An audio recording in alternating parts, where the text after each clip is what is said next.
Welcome to CityLife TV. I'm Danae Jones and today I'm joined by Rhys Larsen, partner at WGC Lawyers, and we're discussing selling your business. Welcome to the show, Rhys. Hi Danae, great to be here.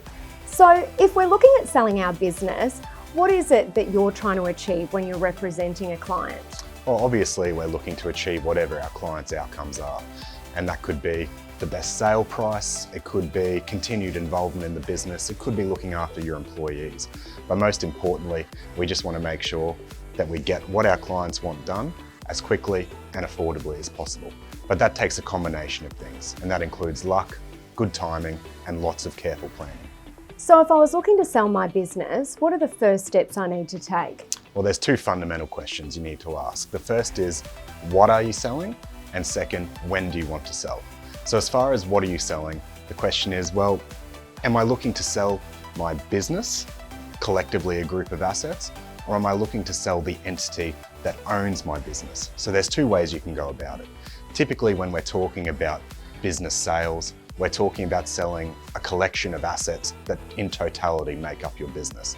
This can include your goodwill, it can include what employees you have, it can include just various assets, social media, intellectual property, and any of things like that that link to your real property, like a business premises, if you're visible in that way.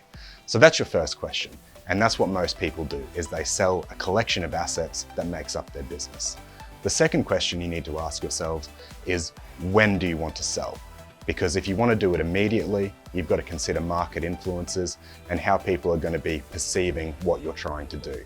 If you can take some steps beforehand, draw it out over the long term, build your business up, make it look very good, that's going to give you an ideal outcome. But you have to be looking ahead in that respect.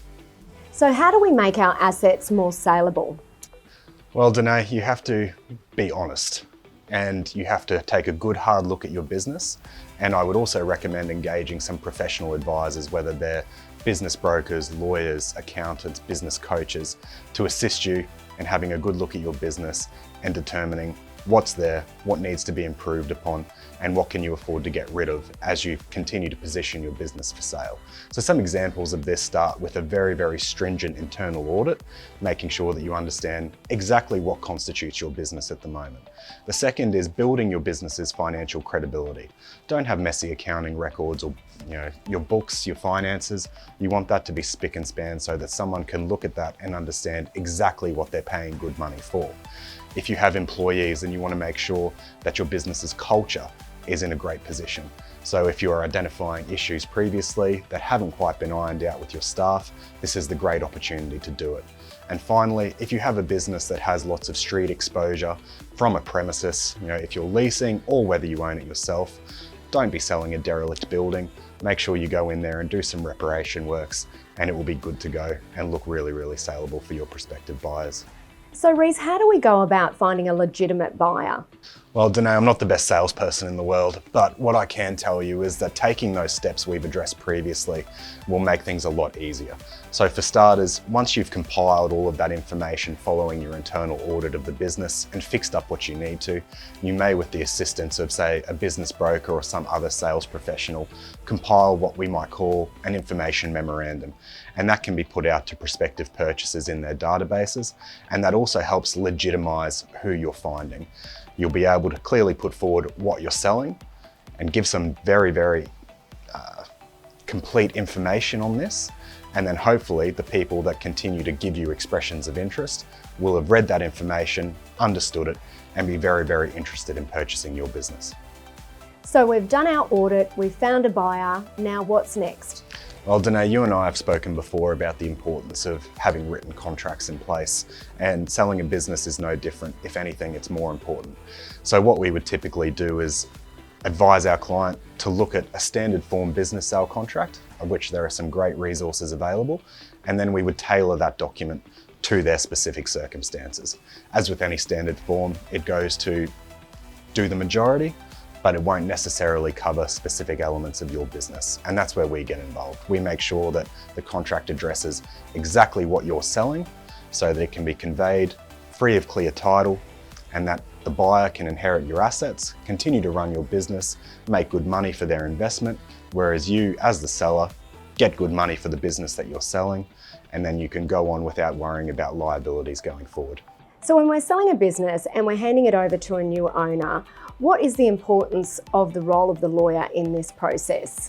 Well, Danae, once we've finished our drafting stage and we have a contract that's been signed by all parties, we then transition to conveyance mode, as you might call it. Now, it's no different to selling a house. The process is exactly the same, but the steps are infinitely more complex. So the lawyer goes on to making sure the terms of that contract are interpreted correctly and actioned by the parties.